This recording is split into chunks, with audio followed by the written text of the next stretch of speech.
International റിലേഷൻസിന്റെ ലോകത്ത് ആക്ഷനും റിയാക്ഷനും വളരെ ഇമ്പോർട്ടൻ്റ് ആണ്. പ്രത്യേകിച്ച് ഇന്ത്യയും പാകിസ്ഥാനും തമ്മിലുള്ള ബന്ധം പറയുമ്പോൾ എടുത്തു പറയേണ്ടതില്ലല്ലോ, എപ്പോഴും ചൂടേറിയതാണ്. ഇപ്പോൾ ഇതാ ഡൽഹിയിലെ പാകിസ്ഥാൻ ഹൈക്കമ്മീഷന് മുന്നിൽ കഴിഞ്ഞ കുറെ വർഷങ്ങളായിട്ട് നമ്മൾ കണ്ടുവന്ന ആ വലിയ സുരക്ഷാ ബാരിക്കേഡുകൾ അപ്രത്യക്ഷമായിരിക്കുകയാണ്. വെറും ഒരു റോഡ് വൈഡനിങ്ങോ അല്ലെങ്കിൽ മോഡിഫിക്കേഷനോ ആണെന്ന് നിങ്ങൾ കരുതുന്നുണ്ടെങ്കിൽ തെറ്റി.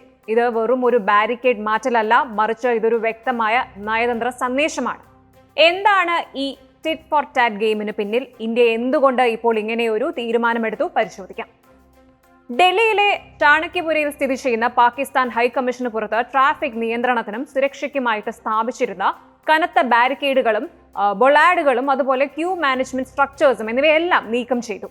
പണ്ടൊക്കെ അവിടേക്ക് പോകുമ്പോൾ വലിയൊരു സുരക്ഷാ വലയം നമുക്ക് അനുഭവപ്പെടാറുണ്ടായിരുന്നു. എന്നാൽ ഇപ്പോൾ അവിടെ സുഗമമായ ഗതാഗതം സാധ്യമാക്കുന്ന രീതിയിൽ റോഡ് ഫ്രീ ആയിരിക്കുകയാണ്. ഈ നടപടിക്ക് കൃത്യം 3 ദിവസം മുൻപാണ് ഇസ്ലാമാബാദിലെ ഇന്ത്യൻ ഹൈക്കമ്മീഷന് മുന്നിലെ സുരക്ഷാ ബാരിക്കേഡുകൾ പാകിസ്ഥാൻ ഭരണകൂടം നീക്കം ചെയ്തത്. ഇന്ത്യയുടെ നയതന്ത്ര ഓഫീസുകൾക്ക് നൽകിയിരുന്ന പ്രത്യേക പരിഗണനയും നിയന്ത്രണങ്ങളും കുറച്ചുകൊണ്ടുള്ള പാകിസ്ഥാന്റെ ആ നടപടിക്കുള്ള കൃത്യമായ മറുപടിയാണ് ഇന്ത്യ ഇപ്പോൾ നൽകിയിരിക്കുന്നത്. ഇവിടെ ഒരു വലിയ ചോദ്യം ഉയരാം, ഇതെന്താ കുട്ടിക്കളിയാണോ എന്ന്. അതായത് അവർ ബാരിക്കേഡ് മാറ്റി, നമ്മളും മാറ്റി. എന്നാൽ ഇത് അങ്ങനെയല്ല, ഇത് വളരെ പക്വമായിട്ടുള്ളൊരു നയതന്ത്ര നീക്കമാണ്. അന്താരാഷ്ട്ര ബന്ധങ്ങളിൽ റെസിപ്രോസിറ്റി അല്ലെങ്കിൽ പരസ്പര സഹകരണം എന്നത് വലിയൊരു കാര്യമാണ്. കുറച്ചുകൂടെ സിമ്പിൾ ആക്കിയാൽ, നിങ്ങൾ അവിടെ ചെയ്താൽ അതിന്റെ മറുപടി ഇവിടെ ഉണ്ടാകും. അതാണ് കാര്യം. ഒരു രാജ്യം നമ്മുടെ ഹൈക്കമ്മീഷന്റെ സുരക്ഷയിൽ മാറ്റം വരുത്തുമ്പോൾ അങ്ങോട്ടും ഇങ്ങോട്ടും അത് പ്രതിഫലിപ്പിക്കേണ്ടത് ഇന്ത്യയുടെ ബാധ്യതയാണ്.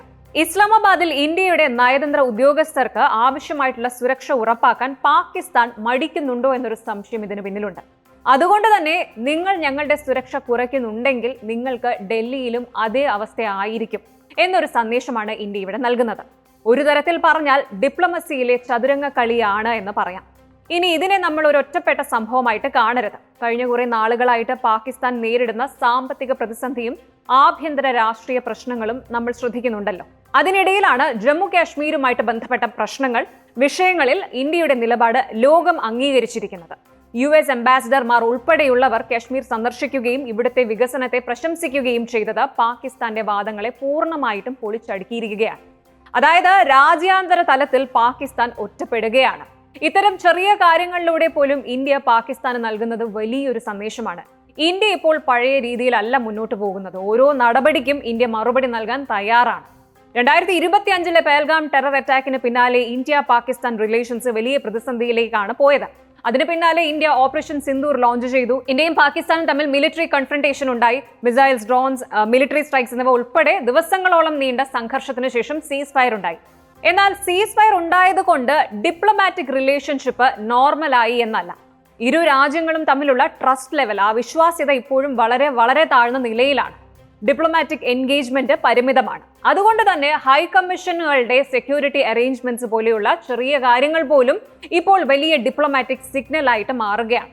ചുരുക്കത്തിൽ ഈ സുരക്ഷാ ബാരിക്കേഡുകൾ നീക്കം ചെയ്തത് ഒരു സാധാരണ നടപടിയല്ല, ഇന്ത്യയുടെ നയതന്ത്ര കരുത്തിന്റെ ഒരു പ്രദർശനം കൂടിയാണ്. വരും ദിവസങ്ങളിൽ ഇരു രാജ്യങ്ങൾക്കിടയിൽ കാര്യങ്ങൾ എങ്ങനെ നീങ്ങുമെന്നും അടുത്ത നീക്കം ആരുടേതായിരിക്കുമെന്നുമാണ് ഇനി കാണേണ്ടത്. കൂടുതൽ വാർത്തകൾക്ക് News 18 Keralam YouTube channel subscribe ചെയ്യുക.